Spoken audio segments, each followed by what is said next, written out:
ഈ കുഞ്ഞ് ഒരു തെറ്റ് കാണിച്ചു കഴിഞ്ഞാൽ ആ തെറ്റിന് എനിക്ക് ഉത്തരവാദിത്വമുണ്ട്. ഈ കുഞ്ഞൊരു ശരി ഉണ്ടാക്കി കഴിഞ്ഞാൽ അതിൽ അഭിനന്ദിക്കാനുള്ള ഉത്തരവാദിത്വം എനിക്കുണ്ട്.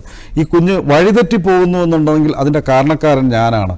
ഈ കുഞ്ഞിന് മറ്റെന്തെങ്കിലും അബദ്ധങ്ങൾ പറ്റുന്നുണ്ടെങ്കിൽ അതിനകത്ത് എൻ്റെ ഉത്തരവാദിത്വം ഉണ്ട് എന്നൊരു രക്ഷകർത്താവ് ആലോചിക്കുമ്പോൾ, അതുപോലെ ആ രക്ഷകർത്താവ് സ്കൂളുമായി അധ്യാപകരുമായി നിരന്തരമായി ബന്ധപ്പെട്ടുകൊണ്ടിരിക്കണം. ഇന്നത്തെ കാലത്ത് അത് വളരെയധികം രക്ഷകർത്താക്കൾ ഒരു പേരൻസ് മീറ്റിങ്ങിന് വിളിച്ചു കഴിഞ്ഞാൽ വരിക, ആ ഒരു മിനിറ്റ് അല്ലെങ്കിൽ 2 മിനിറ്റ് ഇരുന്ന് എങ്ങനെയെങ്കിലും പ്രോഗ്രസ് റിപ്പോർട്ട് ഒന്ന് കൈക്കലാക്കി അതൊന്ന് നോക്കി കണ്ടൊരു ഒപ്പിട്ട്, അങ്ങനെയല്ല ഇന്നത്തെ സാഹചര്യത്തിൽ കുട്ടി എവിടെ പഠിക്കുന്നു എന്നുള്ളതിനേക്കാൾ പ്രധാനപ്പെട്ട ഒരു കാര്യമാണ് കുട്ടി എങ്ങനെ പഠിക്കുന്നു എന്നുള്ളത് രക്ഷകർത്താക്കൾ അറിയുക.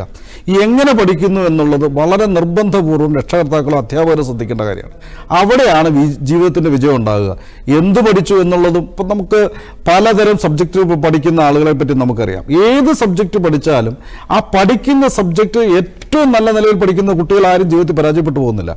അപ്പം എങ്ങനെ പഠിച്ചു എന്നുള്ളതാണ് ഏറ്റവും പ്രധാനപ്പെട്ട കാര്യം. എന്ത് പഠിച്ചു എന്നുള്ളതല്ല, എവിടെ പഠിച്ചു എന്നുള്ളതല്ല, എങ്ങനെ പഠിച്ചു. ആ പഠനം എങ്ങനെയാണ് നമ്മുടെ ജീവിതത്തിൽ അതിൻ്റെ സ്കില്ലായിരുന്നു. പ്രധാനമന്ത്രി അതിനെപ്പറ്റിയും പറഞ്ഞിരുന്നു, സ്കിൽ ഡെവലപ്മെന്റിനെ പറ്റി. ഒരു പ്രധാനമന്ത്രി ആകാതെ അല്ലെന്നുണ്ടെങ്കിൽ ഒരു മന്ത്രിയായാൽ ഏത് വകുപ്പിന്റെ മന്ത്രിയാകണം എന്നെനിക്കൊരു സാഹചര്യം കിട്ടിയാൽ ഞാൻ സ്കിൽ ഡെവലപ്മെന്റിന്റെ മന്ത്രിയാകും എന്ന് അദ്ദേഹം സൂചിപ്പിക്കുകയുണ്ടായി. ഇത് വെറുതെ ഉള്ള ഒരു സൂചനയല്ല. നമ്മുടെ ജീവിതത്തിൽ സ്കില്ലുകൾ വളർന്നു വരേണ്ടതായ, അല്ലെങ്കിൽ ഓരോ കാര്യത്തിലും നൈപുണ്യം ഉണ്ടാകേണ്ടതിൻ്റെ ഒരു ആവശ്യകതയെ പറ്റിയാണ് അത് പറഞ്ഞത്. ഒരു കുഞ്ഞ് വളർന്നു വരുമ്പോൾ പാഠപുസ്തകത്തിൽ പഠിക്കുന്ന കാര്യങ്ങൾ അതിൻ്റെ അഭിരുചിക്കകത്ത് കുട്ടി തന്നെ സ്വയം മാറ്റിയെടുത്ത് അത് ജീവിതത്തിൻ്റെ സാഹചര്യങ്ങളിൽ എങ്ങനെ പ്രാവർത്തികമാക്കാം, അതാണ് ഹോളിസ്റ്റിക് ഡെവലപ്മെൻറ്റിൻ്റെ ഒരു പ്രധാന ഭാഗം. നമ്മൾ പഠിക്കുന്ന കാര്യം നമ്മുടെ ജീവിതത്തിൻ്റെ നാളത്തെ ജീവിതത്തിൽ അതെങ്ങനെ പ്രായോഗികമാക്കാമെന്നുള്ളത്, അതിന് ആ അറിവിനെ എങ്ങനെ ഉപയോഗപ്പെടുത്താമെന്നുള്ളത്, ആ അറിവ് ജീവിതത്തിലെ പല പല പ്രശ്നങ്ങൾ വരുമ്പോൾ, പല സാഹചര്യങ്ങൾ വരുമ്പോൾ, ആ സാഹചര്യങ്ങളിൽ നമ്മുടെ ഈ അറിവിനെ എങ്ങനെ ക്രോഡീകരിച്ചും കൊണ്ട് എങ്ങനെ അതിനെ ഒരു വിജയമാക്കി മാറ്റാനുള്ള സ്കില്ല് നമ്മൾ എഞ്ചിനീയറിംഗിലായാലും മെഡിസിനിലായാലും ഏത് ഫീൽഡിലായാലും, നമ്മൾ ഏത് ഫീൽഡിലായാലും ഒരു അധ്യാപകനാകാം, ഒരു വക്കീലാകാം, അല്ലെങ്കിൽ ഒരു മാധ്യമപ്രവർത്തകനാകാം, നമ്മൾ ഏത് ഫീൽഡിലായാലും നമ്മൾ ആ ഫീൽഡിൽ എത്രത്തോളം അഭിരുചിക്കനുസരിച്ച് വളരാനായിട്ട് ഒരു താല്പര്യം കാണിക്കുക, ആ താല്പര്യത്തെ മുന്നോട്ട് കൊണ്ടുപോകാനുള്ള നിരന്തരമായ ശ്രമം ഞങ്ങളുടെ സ്കൂളുകളിലെല്ലാം കേന്ദ്രീയ വിദ്യാലയങ്ങളിലെല്ലാം തന്നെ നടക്കുന്ന ഒരു കാര്യമാണ്. കുട്ടികൾ അവരുടെ ബർത്ത്ഡേക്ക് വന്നിട്ട് ഞാൻ എന്താകണം എന്ന് പറയുക, I would like to become XYZ എന്ന് അവർ പറയാറുണ്ട്.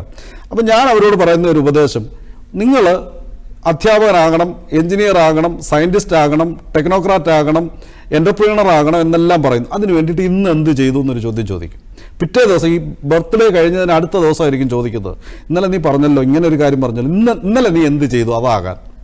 ഈ എന്തെങ്കിലും ഒരു ആഗ്രഹം മനസ്സിൽ വെക്കുകയാണെങ്കിൽ ആ ആഗ്രഹം നടത്തി കിട്ടാൻ വേണ്ടിയിട്ട് ഒരു ദിവസം, എല്ലാ ദിവസവും നമ്മൾ എന്ത് ചെയ്യണം, 5 മിനിറ്റ് ആ ഒരു കാര്യത്തിന് വേണ്ടിയിട്ട് കേന്ദ്രീകരിക്കുകയാണെങ്കിൽ, ഒരു പ്രത്യേക കാര്യം, ഇതെൻ്റെ ജീവിതത്തിൻ്റെ ലക്ഷ്യമാണ്, ആ ലക്ഷ്യത്തിന് എനിക്കൊരു IAS ഓഫീസർ ആകണം, അങ്ങനെയാണെങ്കിൽ ആ കാര്യത്തിന് വേണ്ടിയിട്ട് ഞാൻ എന്ത് ചെയ്യണം, അത് എല്ലാ ദിവസത്തെയും ഡേ ടു ഡേ വാർത്തകൾ അല്ലെന്നുണ്ടെങ്കിൽ അത്തരം കാര്യങ്ങൾ ശ്രദ്ധിക്കണം, അത് എഴുതി വെക്കണം. അതിനൊരു 10 മിനിറ്റ് നമ്മുടെ നിരന്തരമായ പഠനത്തിനോടൊപ്പം, ടൈം ടേബിൾ അനുസരിച്ചുള്ള പഠനത്തിനോടൊപ്പം ഒരു 10 മിനിറ്റ് സമയം ജീവിതത്തിൻ്റെ ഇത്തരം പ്രത്യേക ലക്ഷ്യങ്ങൾ അല്ലെങ്കിൽ പ്രത്യേക താല്പര്യങ്ങൾ അല്ലെങ്കിൽ വ്യക്തി താല്പര്യങ്ങൾ സംരക്ഷിക്കുന്നതിന് വേണ്ടി കണ്ടുപിടിക്കണം. പ്രധാനമന്ത്രി ഇന്ന് കുട്ടികളോട് പറയുന്നത്, നിങ്ങൾക്ക് സൈക്കിൾ ചവിട്ടാൻ താല്പര്യമുണ്ടെങ്കിൽ എൻ്റെ മക്കളെ നിങ്ങൾ സൈക്കിൾ ചവിട്ടണം.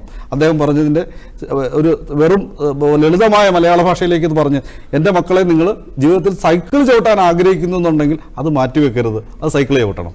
അതുപോലെ നമ്മുടെ ജീവിതത്തിൽ മാറ്റിവെക്കേണ്ടതിനെ മാറ്റിവെക്കാനും, എന്നാൽ നമ്മുടെ ഇത്തരത്തിലുള്ള ആഗ്രഹങ്ങളെ, ഇത്തരത്തിലുള്ള അഭിരുചി വളർത്തുന്നതിൻ്റെ അഭിലാഷങ്ങളെ തീർച്ചയായും എല്ലാ ദിവസവും ഓരോ കുട്ടിയും അത് കണ്ടുപിടിക്കുകയും അതിനുവേണ്ടി പരിശ്രമിക്കുകയും വേണം. ജീവിതത്തിൽ ലക്ഷ്യം ഉണ്ടായിരിക്കണം. ആ ലക്ഷ്യത്തിന് വേണ്ടി എല്ലാ ദിവസവും ഒരു 5 മിനിറ്റ് 10 മിനിറ്റ്, നിങ്ങൾ ആ 5 മിനിറ്റ് എന്നുള്ളത് കുറച്ചുകൂടെ വളരുമ്പോൾ, ആ ലക്ഷ്യത്തിലേക്ക് കൂടുതൽ അടുത്ത് വരുമ്പോൾ അത് 10 മിനിറ്റായി, അരമണിക്കൂറായി, 1 മണിക്കൂറായി, ദിവസം മുഴുവൻ അതിനു വേണ്ടിയിട്ട് കേന്ദ്രീകരിച്ച് കഴിയുമ്പോൾ അടുത്ത ദിവസം ആ വിജയം നിങ്ങൾക്കുണ്ടാകും.